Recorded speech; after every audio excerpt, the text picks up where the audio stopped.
Welcome to our last entry on the Designation Rubric webinar series. We are going to go through community partnerships today and just a general overview of the process in the rubric and also your resources as well.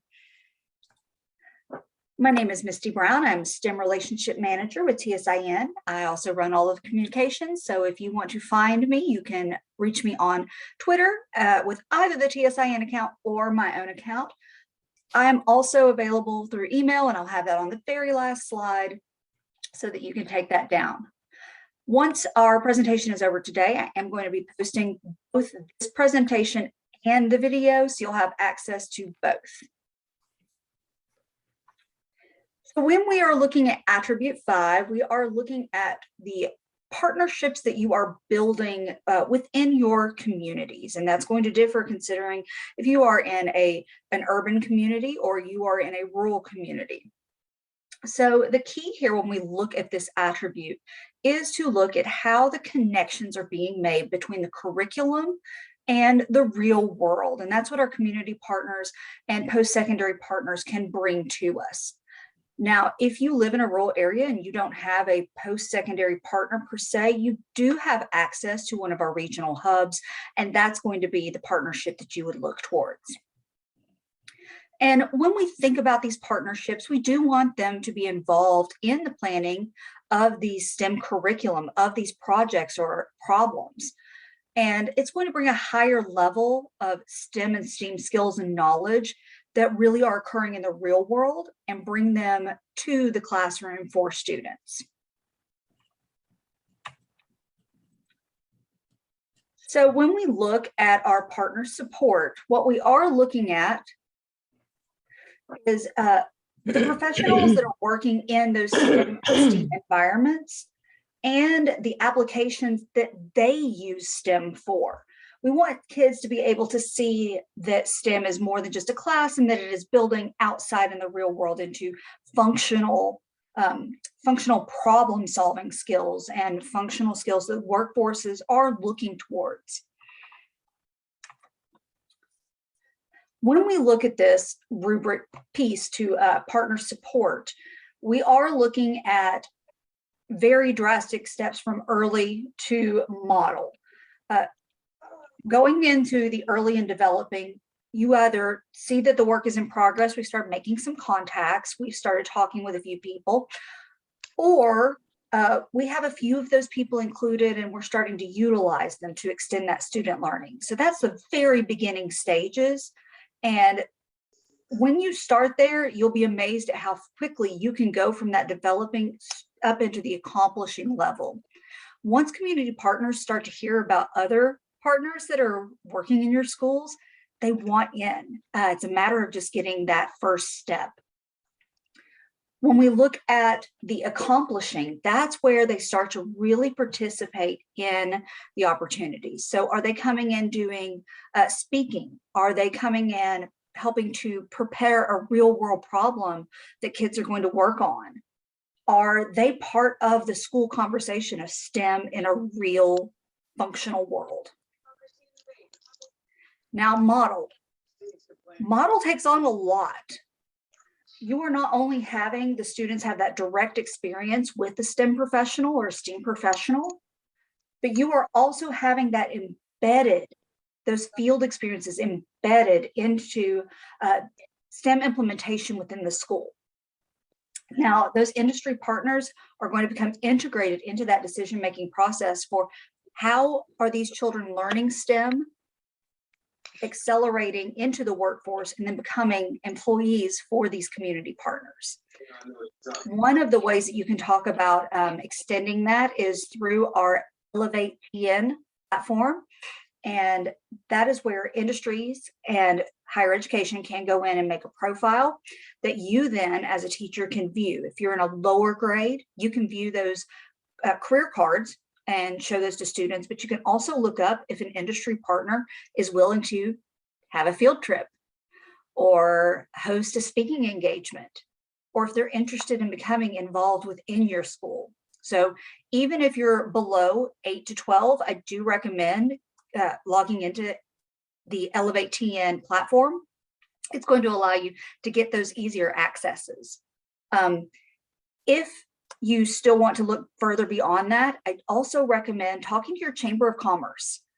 And if you need contact information, I do have a nearly complete list of contacts for the entire state for our chambers of commerce. And I'm happy to get that contact information for wherever would be most convenient for you. But those connections are going to immediately get you into industry partner conversations. When we look at our evidence, there are really a standard set of evidence that we see here. Excuse me, the very first part of putting this into slide room does have you just make a chart. Who is the industry partner and how are they involved in your school? And then beyond that, you do have the ability to create your own charting system. The other piece of this particular attribute is at least 3, you have to load 3 letters of support, letters of engagement from those community partners. And once you actually load those up, they will be PDF'd and you'll be able to see the entire form, entire letter. So when we look at what you might be doing as a school in your organization of it, we see here from a school that was designated last year, TVA came in, and it was April Cagley that came in, and then it says what they actually did within that role. You can keep one of these running and have it added to every single year, and then you have an archive of all your partners and their involvement for a year. Start up anew in the next year. So the idea is that when redesignation does come around, you can look at the narrative that your school has been through over the last 5 years of designation.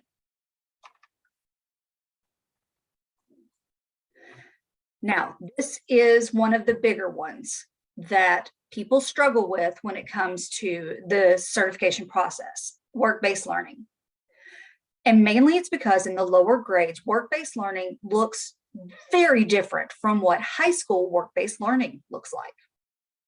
So this does focus on the increasing the interest and abilities for STEM or STEAM. And yes, ultimately it does build those skills for high school students.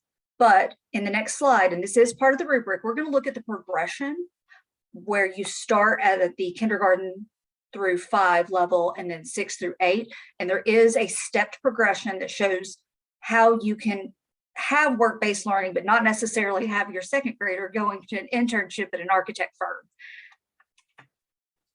So when we look at the left sides, this is going to be the building blocks. So our very first section in just exploration for work-based learning is going to be awareness. So K through 5 can start learning industry awareness or career awareness. And that's as simple as saying, you know, we're going to read Iggy Peck Architect and we're going to learn about the architect field or architecture field. I also love that whole series of books. Or we're going to talk about service learning. How do you learn through experience? And let's face it, K through 5, that's a great way for them to learn, is that hands-on. So fostering the awareness is really where you're pulling in 5.2 for your lower grade levels. Having a career fair is a great way to bring that in, but also just having them experience as you read a story, have a little extra activity that goes along with whatever that field of study is and let them grow a little bit in that. And when we look at the strengthening motivation, isn't that what we're always trying to do? This is just going to help to strengthen that motivation and those decision-making skills and problem-solving skills that we always want to work on. And this is where STEM is not just a class, but it's a way of thinking. And when we look at the work-based learning for younger kids, we want to always go back to it. It is that way of thinking. So then we move from the lower grades into those middle grades, 6 through 8. We are still exploring because, again, first of all, middle school is a hard group of years for kiddos. And There's a lot of growth that happens in middle school. And so maybe you don't want to send that 7th grader out to be in the public space and representing your school. So how do you bring that in? Again, it's through that career exploration and through that service learning. How can those middle grades get involved with their community? How can they be aware of what's happening in their community and use their problem-solving skills to make their community life better? This is one of the things we do try to focus in on for the statewide design challenge. Having every statewide design challenge be something where kids are going to be focusing on their immediate community and how they can improve it in some way. Last year was all about entrepreneurship. This year is all about infrastructure. And so continuing to have those building blocks. So we want to continue to deepen the career awareness. We want to get them thinking about, what do you want to do and how are you going to get there? We do have 2 platforms that are available in the 6 to 8 range. So the very first platform is available from 6th grade to 12th grade, and that's the defined careers. And you're going to find immediate information about so many careers. I believe we have 35, 40 plus in there. Kids go in, they get to look at a real world problem. They get to look at what it takes to become that particular career. They take an interest survey that says, hey, maybe you want to be a teacher. You really seem like you have interest or skills for that. And then they go in and they learn more about that particular field. We also have the Elevate TN, like I mentioned earlier. That one, though, is primarily for 8 to 12. And that does start them on building their resume, on following up on career cards that are local careers, and then also trying some skills-based learning that will put a stamp in on their resume that says, I've completed a cybersecurity course. And so that then builds, of course, all the way up to where we get to the higher level here on 9 through 12. So as we move into the 9 through 12, this is where work-based learning really starts to become what we traditionally think of as work-based learning. Mentorships, internships, but if your school does not have the capacity for that, you can still have that career awareness building and bring in people to continually build that. A good place to start is going to be your CTE department, and getting them organizing larger events that they'll be able to bring in professionals. If you are in those lower grade levels and you know of a high school that has a strong work-based learning, reach out to them. Say, hey, give us some upperclassmen to come in and talk about what they're going to do. Are they going to college? Are they going to be going to a trade school? What are they interested in? And get them mentoring younger kids as well. That's a great work-based learning experience for both groups, because now they're both benefiting. So when we look at this one, this is, of course, going from students rarely have any kind of career interaction or career awareness in the early stage to, well, you know, once a year we have a career fair. That's your developing. As we start to move into accomplishing a model, it's more of the repetition. So in the accomplishing world, we are getting 2 work-based experiences per year. That's, you know, a fall career fair and a spring career fair or college fair. The thing there is that the industry partners are really starting to come in and starting to have that experience with the kids, telling them what they do and how STEM affects them in their career. When we move into the model, this is where we get regular exposure to careers and industry. Now, when you think about your younger kids, that really can be part of getting that book exposure. If you are reading a book on hibernation and you're learning all about hibernation, well, how do we study that? Let's talk about what scientists do and what these wild game veterinarians and things like that. Let's talk about forestry. Let's talk about those kinds of careers and build those in as well. So that regular can actually be what you are doing with just one extra bit of excitement for the kids to say, oh, that's not just a book. People do that. I recently read an article about a young man who works for Lego and he designs Legos and the not just the characters, but also the sets. And I thought, of course someone does that, but I'd never thought of it. What a dream career to be able to play Legos all day. So letting kids know that there's someone out there making those toys. There's someone out there designing these things. Do you want to do that? How do you do that? So that's going to be where you get into those upper levels, is having the continual experiences and getting those industry partners to say, hey, come on in and tell us about your problems and let's see what the kids can come up with. So evidence here, we're going to have a lot of lists. So who's coming in? What are they doing? How many kids are being affected? So if you have, just your talented and gifted program that's getting to hear the speaker, that's only a small percentage. Instead, if we're having maybe a career fair and all of 8th grade gets to do it, that's going to be a much greater percentage. So we do want to see the numbers game as well, to know that the majority of your kids are getting those experiences regularly. Excuse me. When you're looking at those lower grades, PBLs, show us in those PBLs how that is becoming interwoven, how it's becoming embedded. Where do they get to experience career awareness? Where are the industry partners coming in and actually stepping up their end of that partnership for you? And of course, this looks like those, again, lists. This is the person that's coming in. This is the group that's, being affected. Here's what they did. And here's the kids that were involved.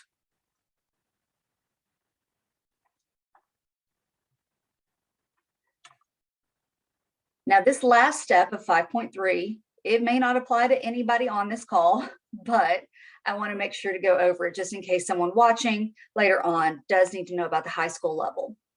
So if you are in K through 8, this does not apply to you whatsoever. And there will be a place where you just leave it blank, and that's fine. For high school, we want to see how are kiddos being prepared to go from the high school realm into that post-secondary world. How are they having an opportunity to start gaining those credits and that experience in high school? So an EPSO is an early post-secondary opportunity. And what we're looking for is where are the EPSOs happening for these kids? And EPSOs can take a variety of forms. But we first want to know, is there a plan developed? And are these classes available? That's going to get you out of early. If you have a plan and classes are available, you're already in developing. Developing means that we do have a plan for EPSOs, and there's at least 6 credit hours that are available for kiddos. That means not 6 classes, it means 2 classes that are worth 3 credit hours each. So when you're doing the math on these college credits, remember that you have to divide by 3 for what number of classes that it would consider. So if you have an AP course, that would equal out to 1 college course or 3 credit hours. So if we have at least 2 courses being offered and we have exposure to some online learning, great, we're in developing.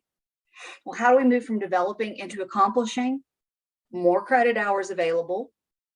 We have an established plan for EPSOs, and most counties actually will have an EPSO requirement or plan in place. So it's a good thing to go back to. What does your county require? And that can be part of your documentation as well. We also look at the technology-based education and methodology to give them an opportunity to obtain certificates or to build on what they're doing in their EPSOs. And that's going to be for at least 4 classes. When we move into model, we've got at least 5 college classes offered, and we have an integrated EPSO plan. We also have this partnership with the higher industry that's going to allow us to continually evaluate and improve the EPSOs offered. So if AP German is not working for what these students need to go out into the real world, what then are industry partners saying? Maybe it's AP Physics that needs to be offered instead in order to prepare them. So there's that continual reflection and evaluation of the programming offered. Then we also have that continued certification available, online learning available in the model stage. So when we are looking at EPSOs can be dual enrollment. They can be IB or International Baccalaureate. If you're an IB school, you have an entire system set up through IB. They can be articulated credit, and they can also be advanced placement through College Board. Remember that different counties are going to have setups with dual enrollment that they are already establishing. I know for Knox County, we have our community college that we work with primarily. Make sure to pull that documentation from the county. That exists. You don't have to create it. For our pathways, making sure that kids understand how to get from high school to work. What is in between? Is it going to be a high school diploma straight into the workforce? Is it a certificate program? What are the pathways available to them? What are their options? And we want those kids to be able to articulate those options. So you may have course catalogs, master schedules that show those EPSO opportunities. And with that, you're just showing us, look, here's 5 classes that they have opportunities for. Here's what else we offer. And this is the number of kids that are taking advantage of that. And that's everything for 5.3. Which takes us all the way to STEAM. How does STEAM get incorporated into this? It honestly is about just adding in with the industry partners, the arts as well, and having those arts be an integral part of students experiencing the work-based learning. So partnering with the museum is a great place to start on that. They're going to have a lot of the connections that you would need and the special speakers that you would need. Also, reach out to your hub and have them connect you to any of their resources at the college post-secondary level. And they're going to be a tremendous asset in order to come in and talk about that integration of the arts into STEM. Okay, that was a lot for 5. I do want to take a second, ask about questions before I show you through some resources and some different parts that have been updated to our website and are going to continually be updated so that this process is as seamless as possible for all of you.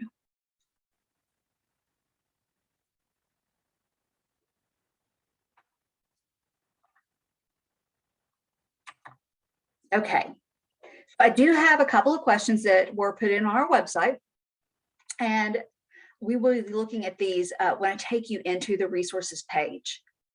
Overview here, remember, attribute 2 is going to be where you spend the majority of your time working and collecting your narratives for attribute 2, because it all fuels back to how does STEM happen for your students, and that is attribute 2, curriculum and instruction.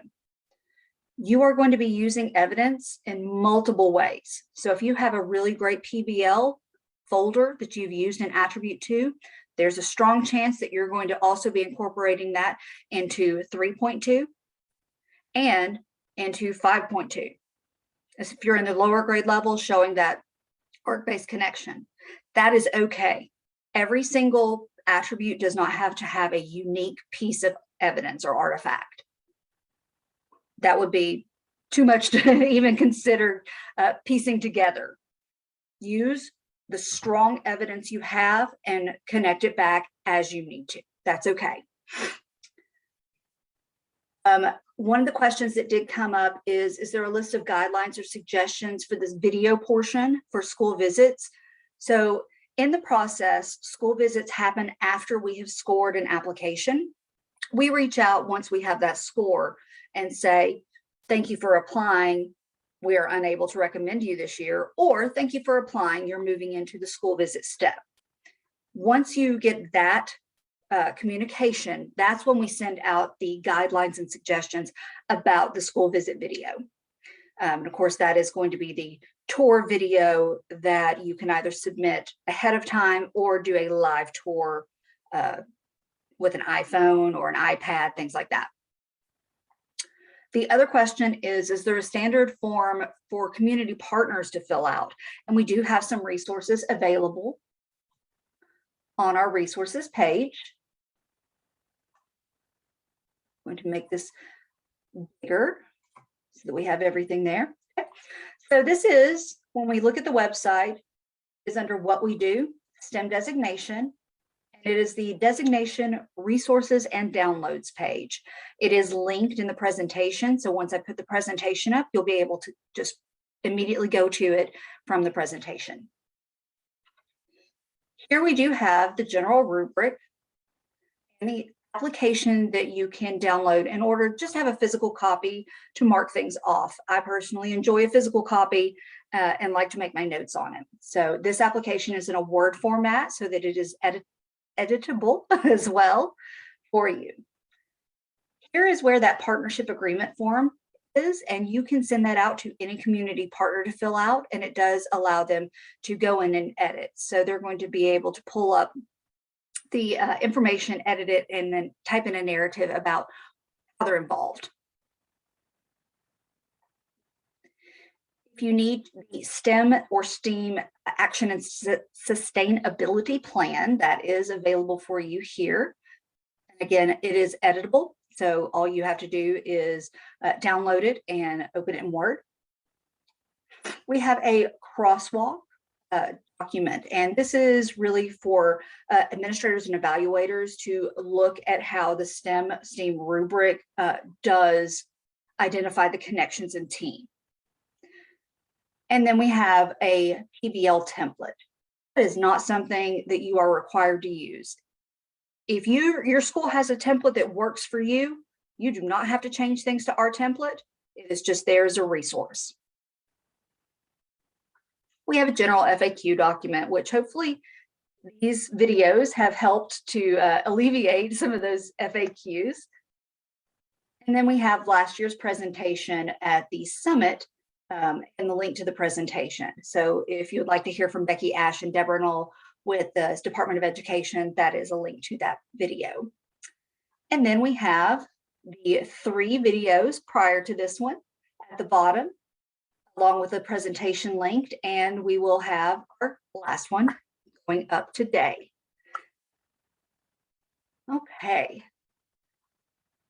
That is the process of designation and the resources that are available. Of course, we are more than happy to support you in any way that we can. And you can always reach out to me. There is my email, brownms@battelle.org, and I will get back to you as soon as possible. We are taking a small break, not this week, but the week after, to be with loved ones and have a little recharge before the new year, but then we will, of course, be back at our emails promptly come 2022. So don't hesitate to reach out. Are there any questions that I can answer for you now?